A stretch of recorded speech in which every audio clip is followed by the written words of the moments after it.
Pokemon Pocket just dropped a trailer for the new booster pack, and we're going to be breaking down all of the cards that they dropped in today's video. Before we jump into that, if y'all are new here, make sure you guys are subscribed to the channel. It's free, it helps me out a lot, and I'm on the road to 1K, and I would really appreciate your support. With that out of the way, let's hop right into these new cards. The first thing we know is that this new booster pack is going to be called Extradimensional Crisis, and it is going to be a follow-up to the Celestial Guardian set that we just got. It's going to be featuring a lot of Ultra Beast cards. That's going to be the main focus of this. The first EX card we have is Buzzwole EX, which is a 140 HP grass type card. It has a 2 colorless energy attack called Punch that does 30 damage, and then it has a 2 grass type energy and 1 colorless energy attack called Big Beat that does 120 damage, but during your next turn this Pokemon can't use Big Beat. So I'll be honest with you, Buzzwole does not seem that good, at least for my initial thoughts. It just doesn't look like it's going to be that great of a card. Usually a card that has the drawback of you can't use this attack again next turn is usually going to be pretty bad.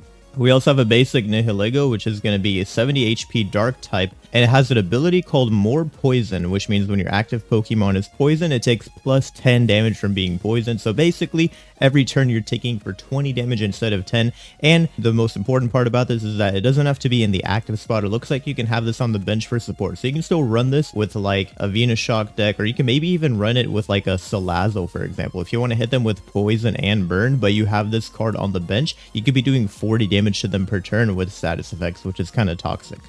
We also have Guzzlord EX, and I'll be honest with you, this card is really gimmicky. So it has a 2 energy colorless attack called Grindcore that does 30 damage. You flip a coin until you get tails, and for each heads, discard a random energy from your opponent's active Pokemon. And then it also has a 4 energy attack called Tyrannical Hold that just does 120 damage. So I'll be honest with you, Grindcore is terrible. This is like, you can basically hit this in conjunction with Team Rocket Grunt and just be like, take away all of your energy, I hate you. That's actually like really toxic. I'm actually so scared of this card. We also have Celesteela, which is a basic colorless card. They did not make it metal type, which is a little disappointing, but that's fine. But it has an ability called Ultra Thrusters. Once during your turn, you may switch your active Ultra Beast with one of your benched Ultra Beasts. And then also has a 3 energy colorless attack that does 100 damage, but you flip a coin. If it's tails, the attack does nothing.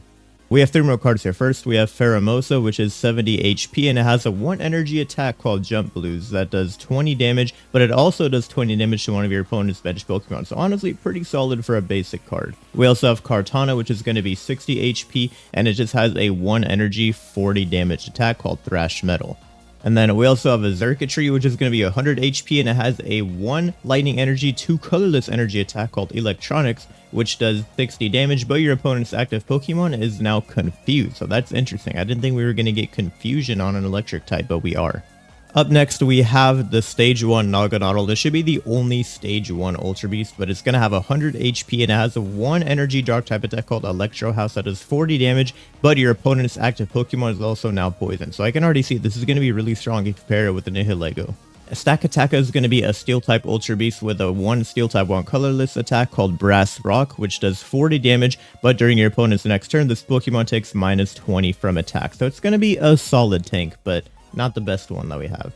We have a 100 HP basic Blacephalon, which is going to do 130 damage for 3 energy, but the drawback is you also do 70 damage to yourself. So basically, Blacephalon just looks like it's going to be nuking itself if it attacks. We also have Tapu Koko EX, which is going to be 130 HP. It does have a 1 energy attack that's going to do 20 damage, but also attach a lightning energy from the energy zone to itself. And then it also has a 3 energy attack called Mockable that does 90 damage. So pretty solid. I still think maybe the original Tapu Koko is going to be better, but we'll have to see when it actually comes into play.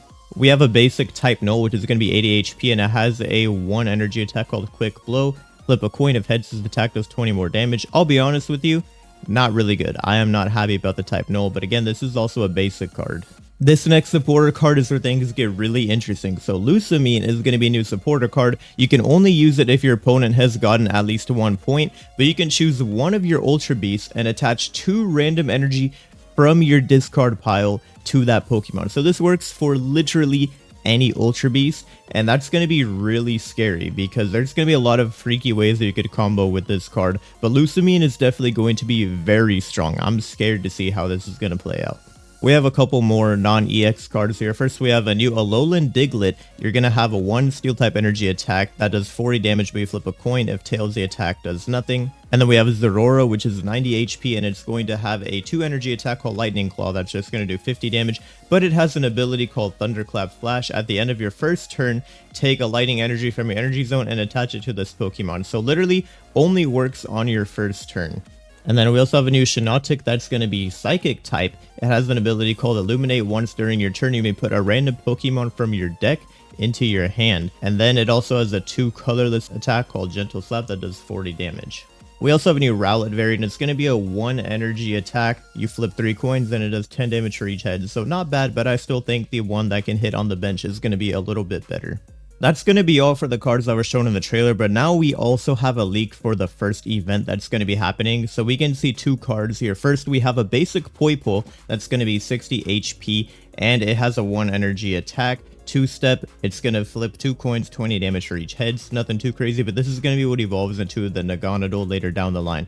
But the one that's really scary is the Ultra Necrozma EX. So first off, we have our first EX Dragon type card in Pokemon Pocket. It's going to be 150 HP, and it is a basic card. It has a 3 colorless attack called Photon Claw that does 60 damage, but the real kicker is its next attack. For 2 psychic energy and 2 metal energy, you do 120 damage, and you discard the top 5 cards of each player's deck. So this sounds so scary. It's going to be a little bit hard to set up, but I can already see the vision here. If you have the new supporter card paired with it, you could probably run Giratina in a steel type deck and then use the discard energy from your Giratina to go ahead and try and attach that to your Ultra Necrozma, because it is an Ultra Beast, so you can still use that supporter card with it.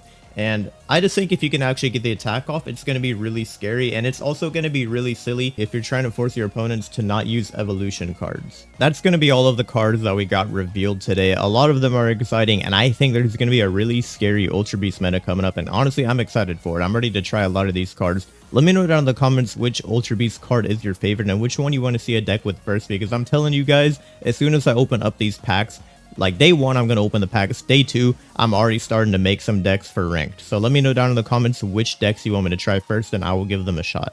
If y'all did make it this far, then make sure y'all are subscribed to the channel. It's free and it helps me out a lot. That's going to be all for me though, so thank you guys so much for watching, and I'll see you in the next video.